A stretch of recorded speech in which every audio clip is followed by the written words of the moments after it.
지난 2020년 6월 29일 정의당 장혜영 국회의원이 발의한 포괄적 차별금지법 제3조 금지 대상 차별의 범위 사항입니다. 성별 등을 이유로 적대적, 모욕적 환경을 조성하는 등 신체적, 정신적 고통을 주어 인간의 존엄성을 침해하는 행위를 금지 대상 차별로 규정했습니다.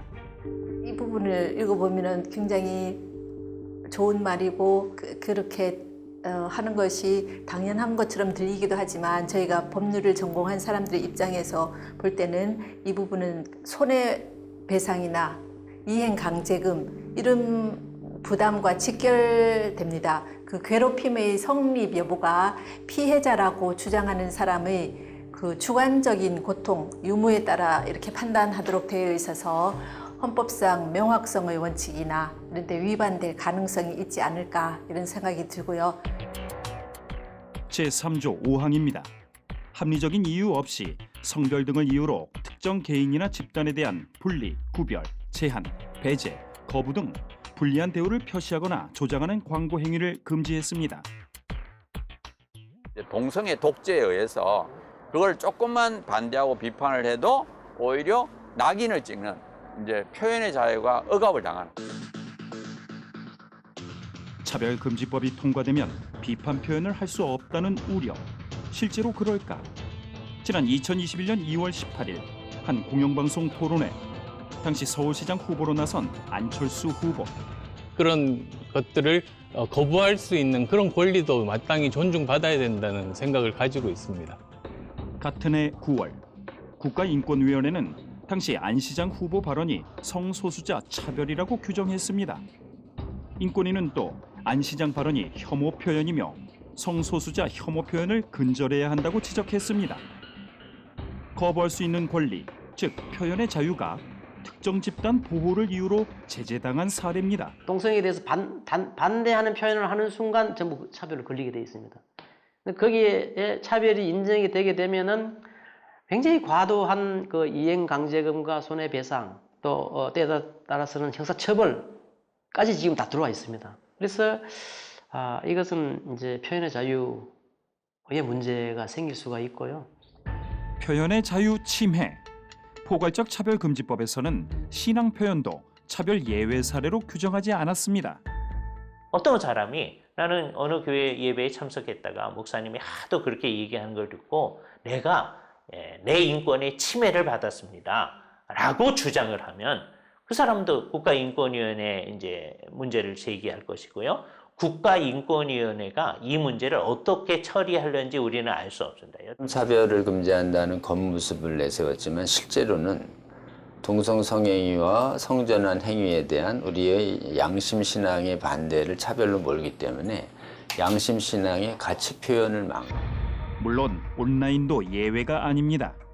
정보통신 서비스라든지 방송 서비스 공급 이용, 그리고 여러 가지 소위 말하는 인터넷, SNS, 언론, 신문, 방송 그 모든 거에 대해서 차별을 금지하는 내용들이 들어가 있습니다. 그러다 보니까 아까 보셨던 성적 지향에 따른 동성애, 그리고 성별 정체성이라는 젠더, 그리고 종교라는 사이비 이단, 더 나아가서는 종교 인종에 따른 급진적인 이슬람 문제라든지 이런 반대가 다 차별로 규정이 되게 됩니다.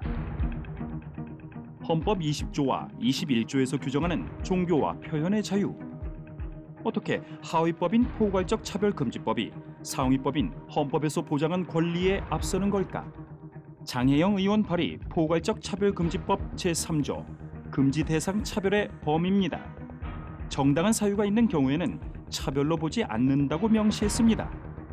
법원에서 말하는 정당한 사유는 3조 1항에서 규정한 차별금지 24가지 항목.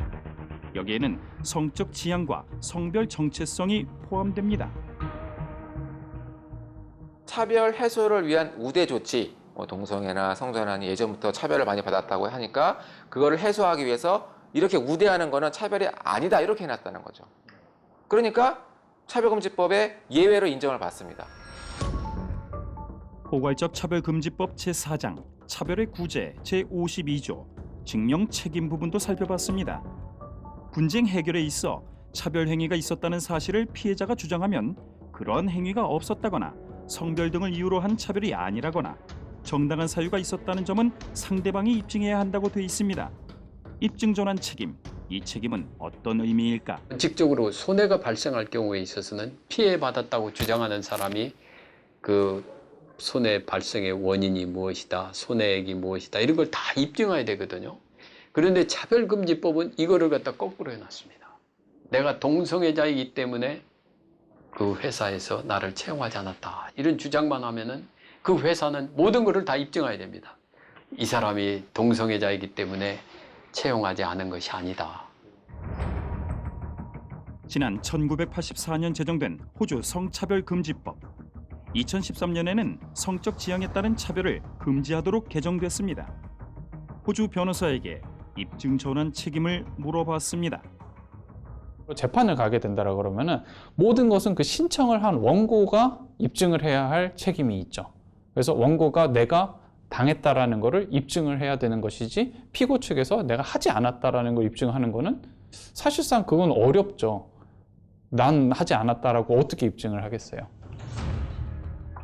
특정 집단 거부 표현 금지와 입증 책임이 포함된 포괄적 차별금지법. 차별금지법에서 보장하고자 하는 인권은 어떤 인권일까? 그다음에 그 상대적 인권의 논리는 특정 집단을 죽이신 거예요. 상대적 인권을 주장하는 순간 보편적인 인권의 종교의 자유, 표현의 자유 이게 통일이 충돌할 수 있습니다. 법안을 발의한 장혜영 의원실 주장은 어떨까? 그럼 설교에서 이제 동성애에 대해서 비판을 하더라도 처벌받지 않나요? 네, 그런 것까지 규율하고 있는 법은 아닙니다. 그럼 온라인으로 방송되는 내용도 마찬가지인가요?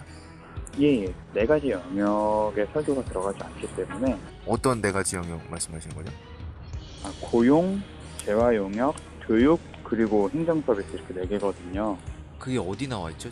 법안에 그 내용에 소지되어 있지는 않을 거고요. 이제 법안을 쉽게 해설하면 그렇습니다.